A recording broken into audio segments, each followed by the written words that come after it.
Bonjour Karim, ici on va corriger ton exercice 13 sur les logarithmes et les exponentielles. Alors regardons ce que nous dit cet exercice. Alors là ils te disent, à l'aide de la représentation graphique de la fonction exponentielle f, compléter le tableau. Au fond ils te donnent le graphique de la fonction exponentielle, d'une fonction exponentielle. La fonction exponentielle généralement c'est une fonction, c'est une branche de courbe avec une asymptote horizontale. C'est ça, une asymptote horizontale comme ça. Donc au fond, ils nous donnent le graphique et ils veulent qu'on trouve la règle de cette fonction-là. On doit trouver le f-1, ça veut dire la réciproque. Et ils veulent qu'on trouve le domaine et le codomaine. Alors maintenant, comment on trouve la règle d'une fonction exponentielle? Eh bien, c'est très facile. Donc, quand tu cherches la règle d'une fonction exponentielle, on la cherche toujours sous la forme y est égal à a, c à la x plus k. Il n'y a pas de b, il n'y a pas de h. Alors là, ici, je vais écrire a égale, c égale, k égale. Déjà, k c'est quoi? C'est l'asymptote horizontale. Alors l'asymptote horizontale ici c'est 4, donc ça va faire ici k égale à 4.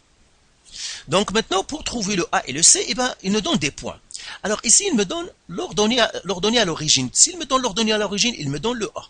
Donc l'ordonnée à l'origine, ça me permet toujours de trouver le a, et n'importe quel autre point me permet de trouver le c. Alors tu vas me dire, mais s'il ne me donne pas l'ordonnée à l'origine, comment je vais faire pour trouver le a? Eh bien on va voir dans d'autres exercices. S'il ne donne pas l'ordonnée à l'origine, ils vont nous donner bien sûr d'autres indices pour qu'on trouve la règle. On va voir comment quand même on va trouver la règle avec ces autres indices. Donc quand tu as une situation de problème ou un graphique, essaye de sortir l'ordonnée à l'origine si tu peux, et un point, et puis l'asymptote. Donc maintenant je vais essayer de trouver le a. Donc j'écris ici a égale. Et là j'écris la règle avec les infos que je connais à date. Donc y est égal à, le a je ne le connais pas. C, je ne le connais pas, c'est à la x, plus le k, je le connais, c'est 4. Mais je connais l'ordonnée à l'origine, donc j'écris le point de l'ordonnée à l'origine. Le point de l'ordonnée à l'origine, c'est 0, 2.5. Et là, ça c'est mon x, ça c'est mon y, et là je vais le mettre dans la règle, tout simplement, je vais mettre ce couple-là dans la règle, ça va faire 2,5 égale à a. C à la x c'est 0, plus le y, c'est 4. Et là, je vais faire 2,5 égale a.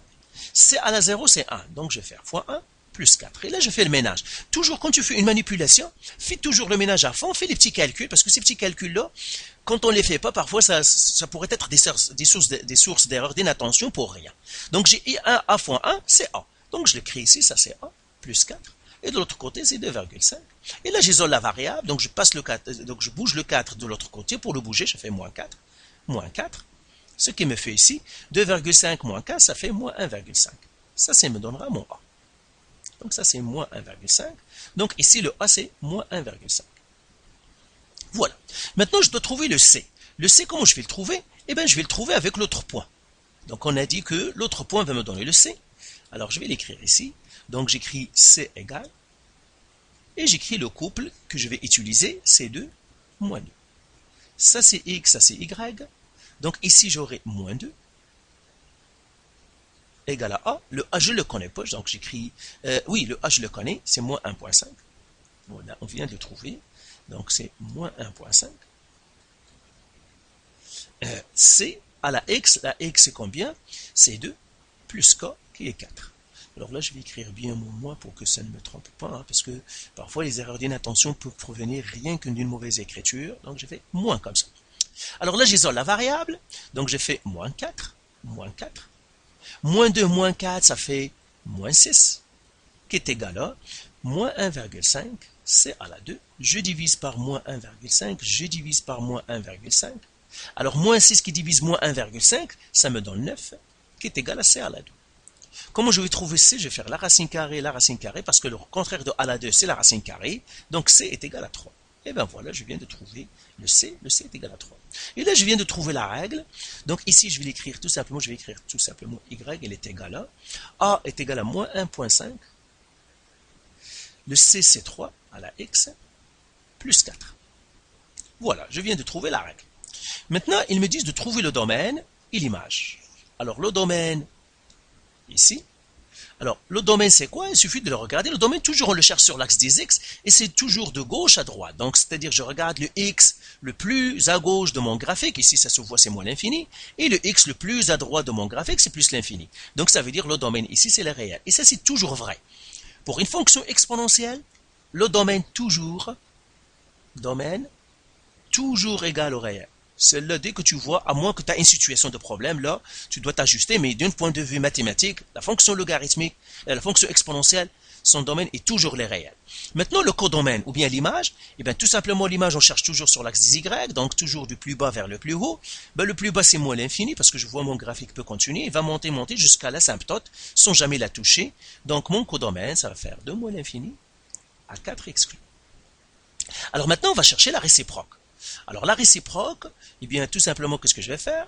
Je vais écrire la règle de la fonction dont je veux chercher la réciproque. Donc c'est y égale, donc ici, y égale moins 1,5, 3 à la x, plus 4.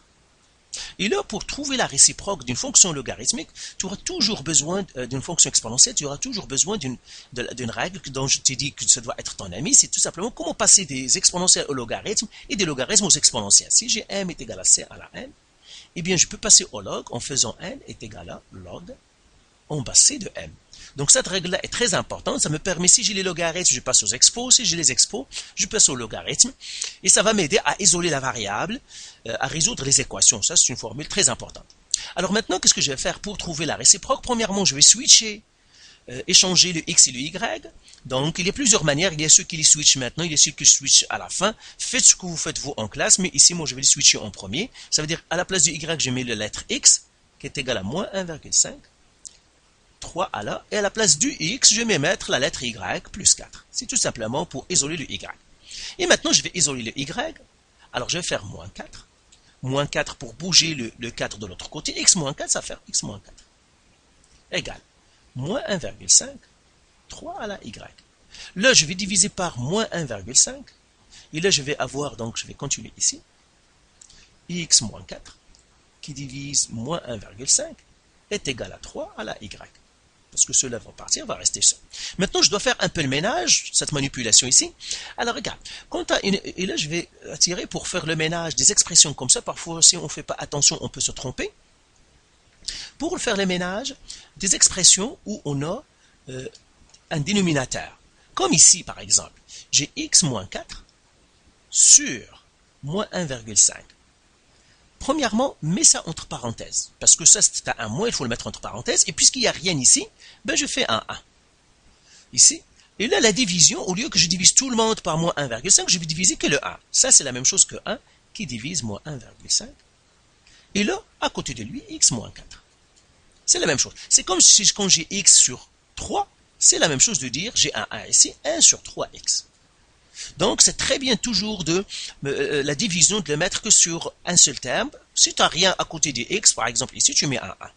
Alors maintenant, 1 qui divise moins 1,5, ça c'est moins 2 tiers. Tu peux faire le calcul à ta calculatrice. Là, je ne vais pas le faire parce que je ne veux pas avoir plus de temps, perdre de temps parce que je n'ai pas assez de temps. Donc, tu fais tout simplement 1 qui divise moins 1,5, ça va te donner moins 2 tiers, ou bien moins 0,6 périodique, c'est la même chose. Donc, ici, je vais l'écrire ici, c'est moins 2 sur 3. X moins 4 égale à 3 à la y. Et là, maintenant, qu'est-ce que je vais faire? Donc, ça, je vais l'effacer. Et là, qu'est-ce que je dois faire? Attendez, ici, je dois faire, ça c'est moins l'infini. Comme ça. Maintenant, je dois passer au logarithme parce que je dois isoler le y. Et pour passer au logarithme, toujours, identifie bien tes m et tes n. Mon n, c'est celui qui est à l'exposant, donc le n, c'est lui. Le m, c'est celui qui est de l'autre côté de l'égalité. Donc, tout ça, c'est mon m. Et la base, c'est celle-là, c'est le c. Et là, je vais respecter ça. Ils me disent n, n, c'est y. Donc, j'écris maintenant y égale log de base c. C, c'est le 3, c'est la base. Parce que la base de l'exponentielle et de le logarithme, c'est toujours la même. De quoi? Eh bien, du n, du m. Et le m, c'est tout ça. Donc, moins 2 sur 3, x moins 4. Voilà, et bien voilà, je viens de trouver la réciproque. Donc tu vois, c'est très facile. Tout simplement, tu isoles la variable d'une manière normale. Après, tu passes aux expos, aux exponentielles. Alors, je vais l'écrire ici. Donc ici, c'est y égale log en base 3 de moins 2 sur 3 x moins 4. C'est ça.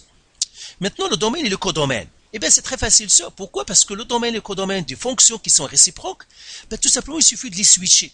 Parce que le domaine devient codomaine et le codomaine devient domaine. Donc, lui, il va partir ici et lui, il va partir ici. Hein. Pourquoi? Parce que ce sont des fonctions réciproques. Donc quand on a les fonctions réciproques, les domaines et le codomaine se switchent. Donc le domaine va devenir codomaine ici, et le codomaine ici va devenir le domaine ici. Donc ça va faire de moins l'infini à 4. Donc le domaine de ma fonction logarithmique, c'est moins l'infini à 4. Et le codomaine de ma fonction logarithmique, c'est les réels. Et ben voilà. Donc voilà pour cet exercice. Si tu as encore des questions ou de la misère, eh bien tout simplement, tu n'as qu'à me contacter. Ça me fera un gros plaisir de te répondre. Allez, bye.